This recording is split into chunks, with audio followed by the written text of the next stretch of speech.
Hello, Martin here with your Ask Martin Anything. Firstly, apologies for the radio silence for a few weeks. As some of you may know, I lost my dog, Rolo, to inflamed bowel disease, and he was fine. And then he just stopped eating, and then 2 weeks later, the vet basically said, that's it, there's no hope, and the kindest thing to do is put him down. So it was all very shocking and all very horrible, and I think it's affected me worse because he was a young dog. He was a lovely, lovely, lovely little dog, really loving, and he was always the first to wake me up in the mornings and lick my ears when I came home and stuff. And it's just the thought that he had, you know, so much of his life to live. He was only 4. When you lose an old dog, it's the way it goes, I guess. To have to put a young dog down, if you've been through it, you'll know what I feel. If you've lost a pet, and just going to say thank you so much to all those people who offered notes of condolence. You know, I had about 3,500 things on my Twitter, and I read the majority of them, and it meant a lot. So thank you very, very, very much for all those things. But to be honest, I just haven't felt like doing anything for the last week or two. I mean, I've done some filming at Homes and the Hammer, but you know, it is bereavement. I mean, I know people say don't be ridiculous, it's a dog, but if you've got one, you know that's a lot of rubbish. They're family members, and you grieve as you do when you lose anybody or anything. Anyway, so we're back, and again, thank you. Hope you're all right. So keep your questions coming. It's Ask Marty Monday, hashtag Ask Marty Monday on a Monday on Twitter. That's of course on @TV Martin Roberts, and then we put the questions up here as well. It gives me a chance to answer them slightly longer. Let's start off with one from lovely Wendy. Hi Wendy. Do you moisturise, or are you a good old-fashioned soap and water kind of guy, as your skin looks really good for your age? So thank you. That's always one of those like backhanded compliment, that. Possibly for somebody who's 150 years old, you look all right. Like one of those. I know what my editor would have done there. He'll have put up one of those mummified pictures, won't he? Yeah, mummified face. Yeah, well, I don't quite look that bad. Yeah, I'm kind of, on my skin, on my face, I don't tend to use anything apart to wash it. But then afterwards, I do put moisturiser on. So I am a moisturiser kind of a guy, and don't tend to use soap. But there you go. And God knows what it'll be like in 5 years' time. Wendy Clark, another question for Wendy. Hello, Wendy. 2 questions in one. My gosh, buy one get one free. Who was your favourite teacher at school? Ha! You know, I don't know if you've got one, but looking back, there were certain teachers who just made a massive difference to your life. And you can certainly remember the bad ones, okay? Yeah, right?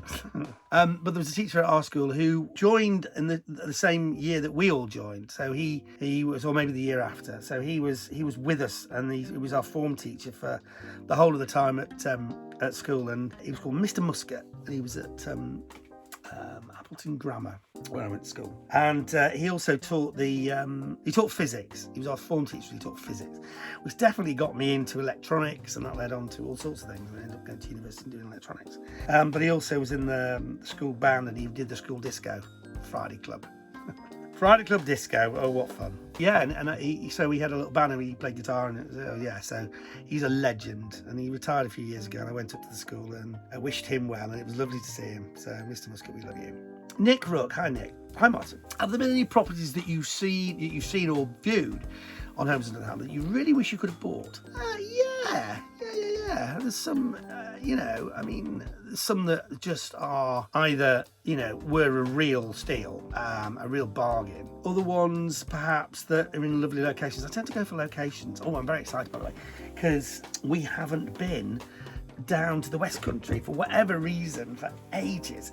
And one of the things that's come out of lockdown is that obviously we're now not filming the auctions, they're all online, but it does mean that we're going to a few more far-flung places, and we're going back down to Cornwall. I'm heading off tomorrow, and I'm filming in Cornwall next week, so it'd be really nice to be back down the West Country, because I used to love doing those stories with the dream sort of holiday home property type things, and we just haven't really done them forever. So yeah, it'd be really, really, really nice to go down there. So the stuff that's in nice locations, I go, oh wow. Christopher Peacock.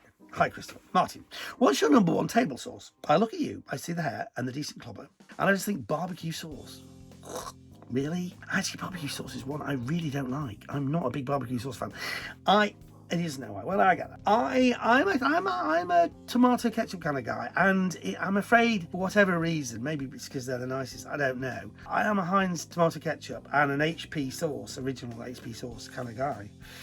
HP sauce with my fry-ups, my eggs and things, and then tomato ketchup with virtually anything else. I used to drink it by the bucket load. My mum and dad used to buy like a jar like this big, industrial sized jar of tomato ketchup, and I used to work my way through it, and probably looking back it contributed to me being rather tubby when I was little, and it's probably because it ran full of sugar and all that kind of stuff. Anyway, Martin D. Hi Martin. What do we need to be concerned about when purchasing a new build on an unadopted road? Well, just to be clear, an unadopted road means that there is a group of people to be defined who are responsible for its upkeep. It's not adopted by the council, as it's not been taken on by council and you pay your council tax and that goes to upkeep of the roads.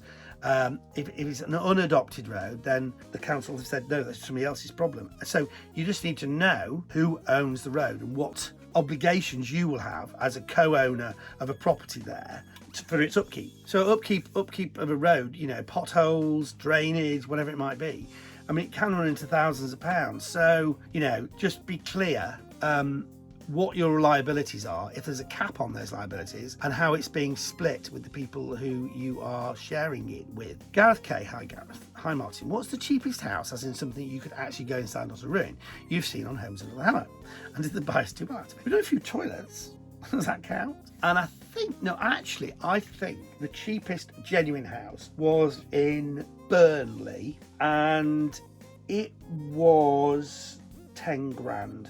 I think was it 10 or 8? It was something stupid, and I think it sold for like about 19 or something. So that was, yeah, there was nothing wrong with it. You know, it was a brick built or stone built terraced house. It just wasn't particularly in a particularly desirable area at that time, but things change. So how far can you go wrong on that? And also, if you're going to be renting it out, then it's the capital growth strategy, isn't it? Not capital growth, rental income, buy-to-let strategy. Talking of which, I'm now doing property training courses. You know that, right?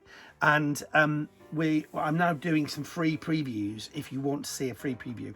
Every Thursday at 7 o'clock, if you want to go come along for an hour, I'll just tell you a bit about a few hints and tips about buying at auction and other stuff, but also I'll just tell you about what you get if you went on my 3-day property training course, which only costs 180 quid and is amazing.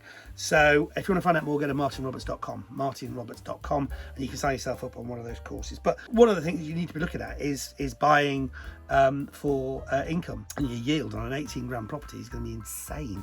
Just time for one more question, and then we'll take a bit of a break until the middle of the week. Morning Martin, did you sort that WC siphon flush thing out? Mine is sticking. Any advice before I take the top off?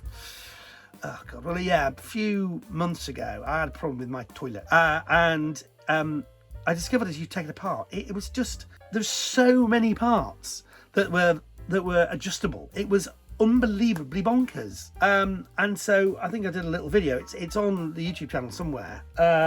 Maybe Charlie could just point out now where it is, I don't know, but yeah, it was very frustrating. I mean, the point is you generally can now buy just the bits, so you don't have to replace the whole thing. So as long as you can, if it's a modern unit, you can normally just buy like a siphon bit or a little pluggy bit or a valvey bit or whatever. You only need to change that bit. But oh my lord, I ended up just doing all these adjustments, and then it fixed, you know, it didn't fix itself, it got fixed as a result of all those kind of things. Anyway, those are your questions for now. I'll be back with more in the middle of the week, so make sure that you tune in on a Monday for Ask Martin Monday, hashtag Ask Martin Monday at TV Martin Roberts. Make sure you like this video, make sure you subscribe to the channel. There's lots of fun stuff going on, and I'll be back in a few days with more questions.